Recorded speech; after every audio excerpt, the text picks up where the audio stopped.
ассалому алайкум ва раҳматуллоҳи баракот. ҳамватанони азиз, умедворам ҳама каса хуб ва саломат ҳастед. мавзӯи имрӯза то мардуми шарифи тоҷик раҳмоновро сарнагун ё безарар нагардонем, ба умеди зиндагии хуш, ба умеди барқ, ба умеди дарбадарию хокбасариро яъне аз байн бурдан нашавем. иншоаллоҳ раҳмон, пеш аз суҳбатамо дар бораи ин гадозоди нодидаи нохӯрда ба ном Эмомалӣ Раҳмонов як шеър дар зиндони Қазоқистон эҷод карда будем. Барои мардуми мазлуми тоҷик инро мерасонем, баъд иншоаллоҳ раҳмон суҳбатро идома медиҳем. хизмати 30 солаам, танҳо ғами нафси бадам, ман надорам сери кай ин ҷони ман гирад худо. заҳмати умри хазонам, хок ба чашми халқ задам, холиқам ҷонам бигир, ман аз аввал будам гадо. ғоратам суде накард, зин умри барбод рафтаам, меравам имрӯзу фардо, молу мулкам алвидо. фикр кардам мебарам бо худ ҳама симу зарам, 100 дареғ ин фикри хом, сарвораи рӯзи ҷазо. ман пушаймонам аз ин шармандагӣ тӯлониям, саҷда меорам ба ту, мирам зи дарди бедаво. халқи тоҷик, ман гунаҳгорам ба назди ҳар якат, илтиҷо дорам бубахшед ин ҳама ҷабру ҷафо. илтиҷо дорам бубахшед ин ҳама зулму ситам. ҳамватанони азиз, чӣ хеле ки ҳамаи шумо шоҳид ҳастед, дар тӯли 34 сол Эмомалӣ Раҳмонов ҳатто як барқе ки дар тамоми дигар давлатҳо ҳатто арзон аст, ҳатто 24 соат аст, шабу рӯз фурӯзон аст, барои мардуми тоҷик таъмин кардан натавонист. баъд боз ҳамаи шумо хабардор ҳастед ки 130 миллион доллар боз гадоӣ кард, Арабистони Саудӣ дод. боз дар дигар давлатҳо чӣ қадар қарз гирифтагӣ аст ки роғонро ин яъне обод кунаду баъд ба ин мардум ба қавли худаш барқ диҳад. одаме ки камтар тафаккур дорад, камтар ақлу фаросат дорад, фикр мекунад ки вай мардуме ки барои ин гадозоди нодидаи нохӯрда қарз додагӣ ҳастанд, беҳуда қарз додагӣ нестанд. онҳо фардо роғун барпо ки шуд, барои миллати тоҷик ҳаргиз ва ҳаргиз дода намешавад. барои анамон одамҳои анамон давлатҳое ки қарз доданд, барои анамонҳо фурӯхта мешавад роғун. ба ҳамин хотир хуб ҳушёр бошедон. агар ҳамин Раҳмонов то 2100 сол, то 2100 сол, яъне маънои гапи ман ҳамин ки ин дафъ шаваду яъне ба истеъфо раваду фарзандашро монад, фарзандаш фарзанди худашро монад, яъне ҳамихелин поколени давом додан гирад то 2100. агар шумо соҳиби барқ шавед, гӯем ки Муҳаммад Тавлоев хоини даруни нохунак паданала дурӯғ гуфтӣ. туф дар рӯят гӯед ки ту дурӯғ гуфтӣ. анамо яъне чанд сол пеш, мисол мана 2030 ё 2035 пурра аз лимити барқ озод шудем. эмомалӣ шайтон моро бо барқ таъмин кард. ҳамин гапро занед. тамоми одамҳое ки қарз медиҳанд, ин барқи роғунро аз худ мекунанд. ҳозир дар тобистон барои миллаташ барқ надодост. шумо чӣ хел инро бовар мекунеду фардо умедвор мешавед ки роғун боз шаваду мо яъне рӯзу рӯшноӣ бинем. باید مردم تاجیک برآمده اعتراض کنند، برآمده طلب کنند از حق حلال خودشان که لعنت کرده الله امام علی رحمانوف ما برای تو پول سهمیه دادیم، صدها میلیون دلار، صدها میلیارد سومانی، صدها میلیون دلار می شود. وعده کرده بود که برق افسانه می شود، یعنی هم پول سهمیهاتون 10 برابر زیاد من برمیگردانم، هم برق شما بی پول می شود گفته از زبانی انمین پرخری پرسک ملت تاجیک شنیده بودم. چرا شما از حق و حلال خود طلب نمی کنید؟ چرا روزی سیاه خود را بدتر سیاهتر، بدتر وحیمتر میکنین شما؟ برای چی؟ این لعنت کرده الله، این دشمنی ملت تاجیک، این منغیت ناتاجیک قاتل مردم تاجیک را دید که این مردم هم مردمی ساده هستند، این مردم هم مردمی زود باور هستند و همین روز آورد شناند و بزانو زناند، مردم را فقط فریب میکنند، مردم را فقط وعده های خالی میدهد، مردم را فقط در بدر و خاک بسر میکند، مادر و خواهر تاجیک را در گردش میبرد و کنجنبانی و رقص بازی و دیوانگی میکند، گویا به پیشش همین باشد. لعنت الله به آن شخصی است که این را به پیش میشمارد، این لعنت نمگی را به پیش میشمارد و این پلید نجس را اجازت میدهد که مادر و خواهر زن تاجیک برآمده در گرد این رقص بازی کنجنبانی و دیوانگی کنند. از همتان خواهش میکنم بیدار شویتان تا این دشمنی ملت تاجیک سرنگون یا بی‌ضرر یا فرار نکند یا بی‌ضرر نگردد. شما امیدوار زندگی خوش، امیدوار برق هرگز و هرگز نشوید. در دولتی که من زندگی میکنم گازی که پریرودنی است، هر ماه 1 سومی همینجا می نویسد. من همان چکش دیدم و رفتم راستچوت کردم، 1 سوم بردم، صاحب خانه نگرفت. اولی که من زندگی میکردم، بعد هوای گفت که دیگر فقط برق با تو یعنی مبلغ مسپاری، برای گاز من نمیگیرم، برای اینکه این عیب است 1 سوم گرفتن گفت. 1 ماه من گاز مثال آب و افقاد میکنم، چای می نوشم، سحر چای می نوشم، عبید چای می نوشم، بگاه چای می نوشم، افقاد میکنم، بگاه خوراک تیار میکنم، 1 سوم می نویسد. سبحان الله، 1 سوم. با همه خیلی خوشروی که وقت از آن گاز گیران میکنی حواست میرود، همه خیلی کلان کبوتای سبحان الله. رنگ همین فوتبال که من از آذربایجان آوردگیم، تمام منطقه هاش سبحان الله از گاز تأمین کردگی است. اگر یک خیلی منطقه های تاجیکستان روی پرسی گازی پریرودنی چی، والله قسم کو بمب میفهمد، بمب. این مردم بیچاره فقط بالون برده است، پر کرده است و آب و افقاد کرده است و گاز همین گفته گشته است. وقتی که ما گاز داشتیم، همون در شهری که من زندگی میکنم تاجیکستان پنجکن گاز بوده. من مایده بودم، کودک مایده بودم، صنف 2-3 بودم. گاز سبحان الله همه وقت بود. این لعنت کرده الله گویا که ازبک ها با ما دشمن باشن و گاز برید. حالی همونجا حالی همون مردم شهر حالی سگ است، فقط بالون کتی و فقط پلیت کتی آب و افقاد میکنم. این یک کثافت، این یک دشمن ملت تاجیک در طول 34 سال برای ما یگان بهبودی نکرده. هموطنان عزیز، باید پرزیدنت ما نو شود.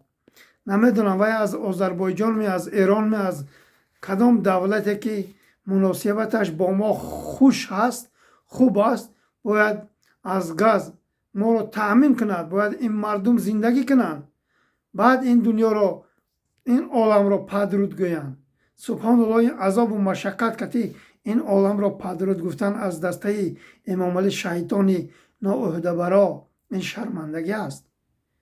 تا بکی سبحان الله ما خیلی رنگ سگ زندگی میکنیم هموطنان عزیز. تا بکی یک شیطانی پلید که با آت و اولادش و با 400 منغیت تروریست تاجیک کشش تمام جا را غصب کرده گرفتین، فکر نمیکنند که این ملت هم نفس دارد، این ملت هم میخواهد که یک خانه در حلال داشته باشد، یک زندگی خوب داشته باشد، فردا یک توی کند، یک ضیافت کند، یک بهبودی کند.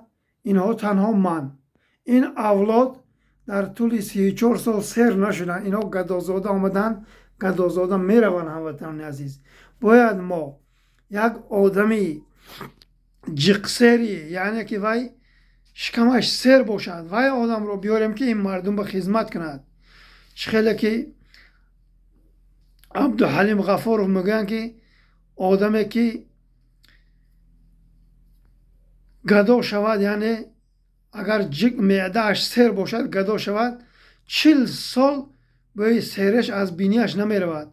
آدمی که گدا باشد و 40 سال حکمرانی کند، به گداگی از بینیش نمی رود. این همین شیطان واقعی امام علی شیطان است. اینها تنها خودم گفتند. بعد یک چیز را فراموش نکنه امام علی رحمانوف، تو اینقدر کتگی میکنی، اینقدر ماشین سواری میکنی، تو به این کاروبار نمیزیبد. وقتی که مردمت خار و ذلیل، در بدر، خاک بسر، مردم گرسنه، مردم نان خوردن ندارد، این پکزو خواهیتو نشان میدهی، این عموما نه زیب دارد و نه معنی دارد. و آنقدر گویا که تو گولی چیز را میخوری. این مردم در پرتابگاه ها یعنی غذا یافته میخورن، تو گویا که سیر باشی تو برو باشی. هرگز نه. تو با جایی که همون چیزها را یعنی میخوری، همون چیزها را تیار میکنن، هم مسلکانت، خایلستانت، تو کیف و صفاکر میخوری. از جای اون خوراک ها تو همون گوی خوک و گوی سگ خوری، هوای هم مزه دارد، هم بهترین است. برای آنکه وای پول مال که تو دزدیدگی است، همش حرام است، پول مال این مردم است.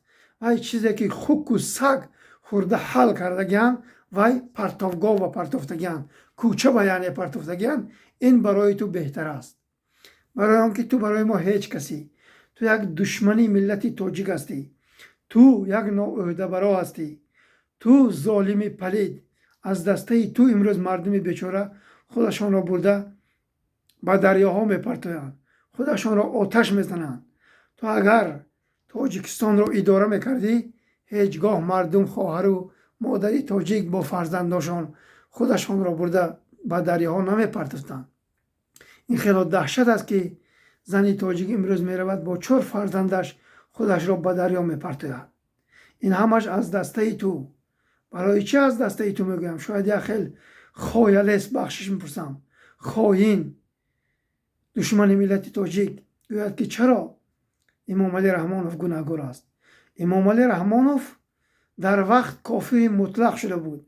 این لعنت کرده الله در این مسجد و محراب را بست، یعنی دین اسلام را سیاه کرد. گویا که این دینی مردمی تاجیک نباشد، گویا که این دین اساس نداشته باشد. نعوذ بالله. مسجد و محراب را محکم کرد. این مردم جاهل شد، این مردم از خدا دور شد. امروز میروند خودشان با دریا میپرتند، خودشان آتش میزنند، فرزنداشان سبحان الله کار دگرته قتل میکنند. این دهشت است.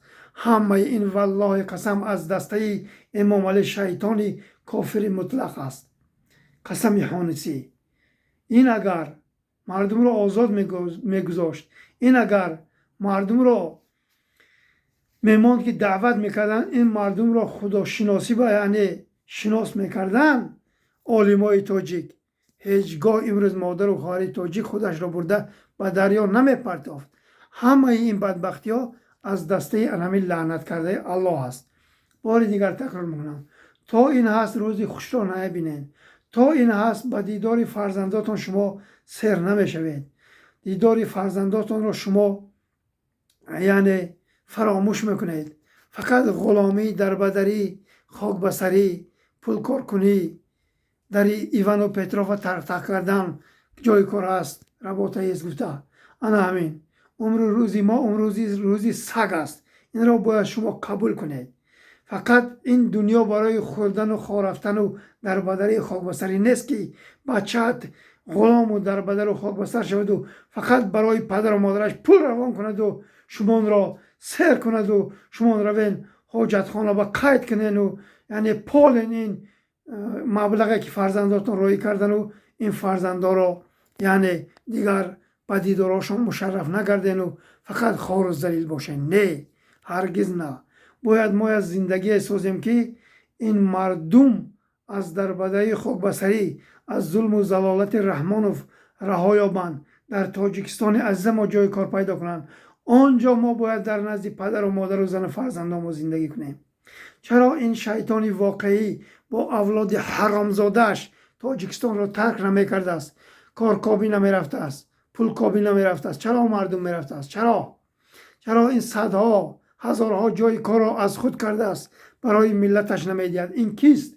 این حرامزاده از عثمان چکیده است مگر که تمامی بایگری تاجیکستان را از خود میکند و این ملت را غلام و دربدر و خاک بسر میکند. باید ما از حق و حلال خود ما طلب کنیم. امروز تمامی کانه های انگشت، کانه های طلا، کانه های نقره و دیگر بایگری های تاجیکستان از تگ دست همین حرامزادی مادر به خطای دشمنی ملت تاجیک میگذارد. این خصوصی کرده است تاجیکستان را. باید تاجیکستان را ما برای همه کنیم، نه برای یک اولاد حرامزاده. از همتان ملت سربلند تاجیک خواهش میکنم بیدار شویتان از خواب گرام بیدار شویتان که سبحان الله این خاموشی ما مرگ ما است، این خاموشی ما سرخمی ما است، در بدری او خاک بسری ما است. از همتان بار دیگر خواهش میکنم بیدار شوید. ما باید در تاجیکستان عزیز ما زندگی برپا کنیم، زندگی خوش آن را جا برای خود تأمین کنیم. دیگر در بدر و خاک بسر و نگی پای عروس و قزاق و دیگرها نشویم. بار دیگر تکرار میکنم هموطنان عزیز بیدار شویتان. کسی که برای این ملت خیانت میکند، دشمنی میکند، خائنی میکند، الله لعنتش کند و هرگز پیروز نشود. تنها هدف محمد تقایف از ظلم و ضلالت این ظالمی پلید خلاص کردن مردم مظلوم تاجیک است. دیگر هیچ چیز نمیخواهم، دیگر یگان وظیفه نمیخواهم، دیگر یگان شخص را آزار و اذیت دادگی هم نیستم و آزار نخواهم داد. تنها من دشمن ملت من انا همین ظالمی رحمانوف و اطرافیانش هستند که امروز تمام تاجیکستان را غصب کرده گرفتند، این ملت را در بدر و خاک بسر کردند، این جوان مردها را غلام دیگر دولت ها کردند، مادر و خواهر تاجیک را در نزدشان برآوره کنجنبانی، رقص و بازی و فاحشه کرده ایستادند. باید جوان مردای تاجیک به وطن برگردند، پدر و مادر و زن و فرزند و اهل بیت خود را حمایت و سرشته کنند. اگر بار دیگر تکرار میکنم 4-5 سال دیگر همین در بدر خاک بسری ادامه دهد، فحاشترین دولت این دولتی تاجیکستان می شود.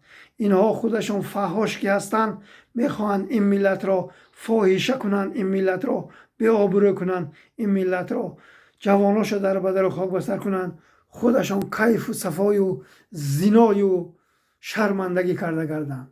باید ما از دست این حرامزاده ها سرزمین کوچک ما را رها کنیم، یک تاجیکستان سازیم که این ملت با هم دیگر مهر و محبت پیدا کند. این ملت ننگ و ناموسی که از دست داده ایستاده است گشته، این ننگ و ناموس را برپا کند و همدیگر را احترام کند و زندگی خوب را در تاجیکستان برپا کند. این ظالما باید از بین روند، باید این حرامزاده های ترسو نابود و سرنگون شوند با سرداری امام علی شیطانی دشمنی ملت تاجیک.